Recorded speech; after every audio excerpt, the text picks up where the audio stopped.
Peoples mart ప్రజా పాదయాత్రలో CLP నేత బట్టి విక్రమార్క, వారి ధర్మపత్ని నందిని గారులకు ఆహ్వానం పలుకుతూ బ్రహ్మరథం పడుతున్న తెలంగాణ ప్రజలు, అభిమానులు, మహిళలు.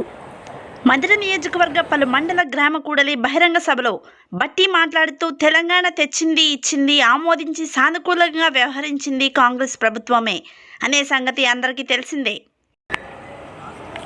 ఈ తెలంగాణ వచ్చిన అనంతరం కేసీఆర్ కుటుంబ పాలనలో తెలంగాణ ప్రజలకు జరుగుతున్న అన్యాయాలు, అక్రమాలు, దౌర్జన్యాలు, దాడులు, భూదందాలు, రైతుల ఆత్మహత్యలు, యువకుల బలవత్ మరణాలు, ప్రశ్నిస్తే కేసులు, నిర్బంధాలు, కిడ్నాప్లు, కొందరు రక్షణ శాఖ గులాంగిరి పల్లకీ బోయిలే గూండాలుగా, టీఆర్ఎస్ గులాంగిరీలుగా వ్యవహరిస్తూ తప్పుడు కేసుల్లో ఇరికిస్తూ నిరుపేద రైతుల భూములు వశపరుచుకుంటూ కీచక, నరహంతక, నరకాసుర నిరంకుశ దొరల బ్రిటిష్ పాలన కొనసాగిస్తున్నారంటూ మండిపడ్డ బట్టి, ఈ టీఆర్ఎస్ బాధుడు తెలంగాణ నిరంకుశ దుర్మార్గుల దుశ్చర్యలు అంతమొందించే సమయం ఆసన్నమైంది అంటూ ఆవేదనలు వ్యక్తం చేసిన కాంగ్రెస్ శ్రేణులు. సీకే న్యూస్ ప్రతినిధి బృందం టీవీ ఛానల్ ప్రతినిధితో మల్లు నందిని మాట్లాడుతూ, ఈ కుటుంబ దొరల పాలనలో మహిళలకు రక్షణ లేదు. టీఆర్ఎస్ నాయక పాలక అధికారులు, వారి సుపుత్రులు కొందరు మహిళలపై అఘాయిత్యాలు చేస్తూ న్యాయం కోసం ఆశ్రయించిన మహిళలను వేధించడం, పైగా బాధితులపైనే తప్పుడు కేసులు నమోదు చేస్తూ పెట్టిస్తూ సెల్ఫీ వీడియోలు తీసుకొని యువత మరణించేలా వేధిస్తున్నారు కొందరు నాయక పాలక రక్షణ శాఖ అనుకూల బోయిలు అంటూ ఆవేదనలు వ్యక్తం చేసిన మల్లు నందిని.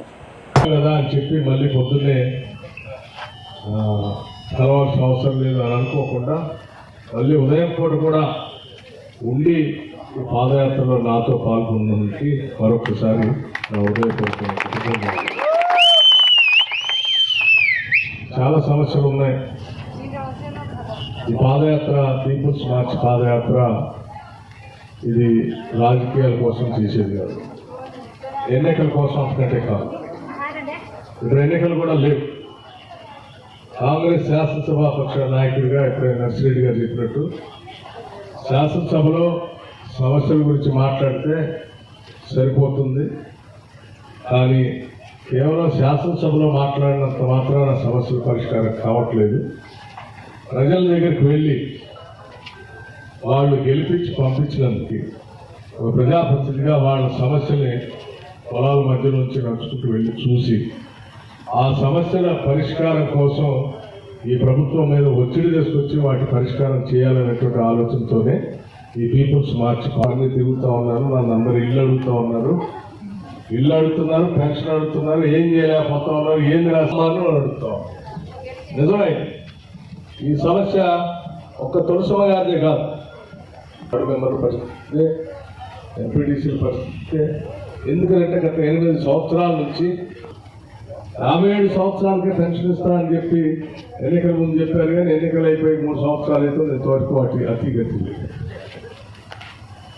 మరి 8 సంవత్సరాల నుంచి కొత్త రాష్ట్రం తెచ్చుకున్నాం, ధనిక రాష్ట్రం అవుతుంది, డబ్బులు బాగా వస్తాయి, ఆ సంపద అంతా ప్రజలకు బాగా పంచవచ్చు.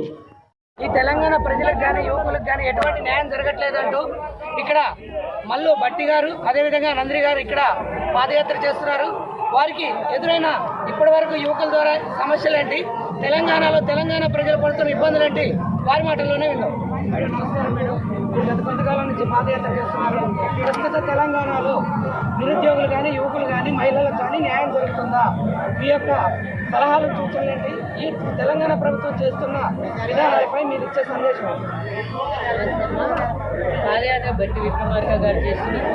మేమందరం ఆయనతో కలిసి ఆయనకి పాదయాత్రలో ఆయనకు తోడుగా ఉంటున్నాము. ఇప్పుడు ఈ పాదయాత్ర బట్టి గారు చేస్తున్న సమస్యలపైన పోరాటం ఇది. ఇవాళ ఇక్కడ టీఆర్ఎస్ ప్రభుత్వం చేసిన హామీలు ఏ ఒక్కటి కూడా పూర్తి చేయలేదు కాబట్టి దానికోసం ప్రజల పక్షాన ఆయన ఈ పాదయాత్ర మొదలుపెట్టారు. పీపుల్స్ మార్చ్ ఇది పాదయాత్రనే ఒక నిదర్శన. ప్రభుత్వం ప్రజల కోసం ఏం చేయట్లేదు. అది ముఖ్యంగా యువకుల కోసము ఉద్యోగాలు లేవు, ఉద్యోగాల కోసం ఈ పాదయాత్ర. 7 బెడ్రూమ్ ఇల్లు చెప్పారు, అది ఇవ్వలేదు, దానికోసం మీ పాదయాత్ర. పెరుగుతున్న ధరలపైన ఈ పాదయాత్ర.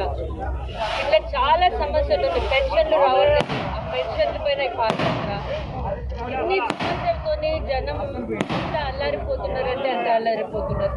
వాళ్ళ కోసం వాళ్ళకి న్యాయం జరగాలి, న్యాయం కోసం పాదయాత్ర బట్టి విక్రమార్క చేస్తున్నారు. తెలంగాణ పోరాడి తెచ్చుకున్నారు. అదే పోరాటం మిమ్మల్ని జైల్లో పెడుతున్నారు. అదేవిధంగా మీ కార్యకర్తలపై తప్పుడు కేసులు పెట్టి ఇస్తున్నారు. దీని మీద ఈ ప్రభుత్వంపై మీకు ఇచ్చే సలహా సందేశం ఏంటి? యువతకి ఇచ్చే భరోసా ఏంటి? ఇక్కడ కాన్స్టిట్యూషనల్ కి ఇంకా డెమోక్రసీకి పూని చేస్తున్నారు ఈ రెండు ప్రభుత్వాలు. అక్కడ బీజేపీ ప్రభుత్వం, అట్లనే ఇక్కడ ఉన్న టీఆర్ఎస్ ప్రభుత్వం ఇద్దరు కలిసి మన కాన్స్టిట్యూషన్ కి ఇంకా మన డెమోక్రసీకి పూని చేస్తున్నారు. దానికోసమే ఈ పాదయాత్ర మేము చేస్తున్నాం. ఇప్పుడు మహిళలకు కూడా రక్షణ లేదు మేడం. ఈ మధ్య చూశారు మీరు, కొత్తగూడలో ఒక మహిళని బండి కట్టుకొని ఏడ్చిపోయినా ఆమెకు న్యాయం జరిగిన దాఖలాలు లేవు. అదేవిధంగా నిన్న ఖమ్మంలో కూడా ఒక వ్యక్తి సూసైడ్ చేసుకున్నారు. ఇటువంటి వాళ్ళ మీద కేసులు కావట్లేదు.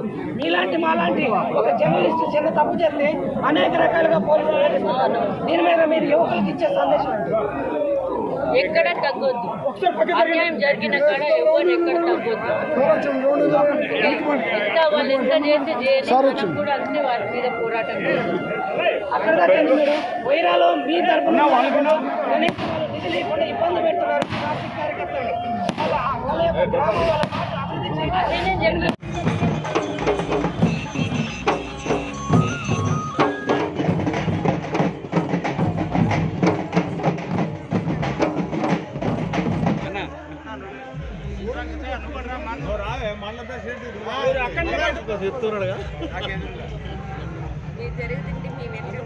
వచ్చింది ఇబ్బంది కొద్దిగా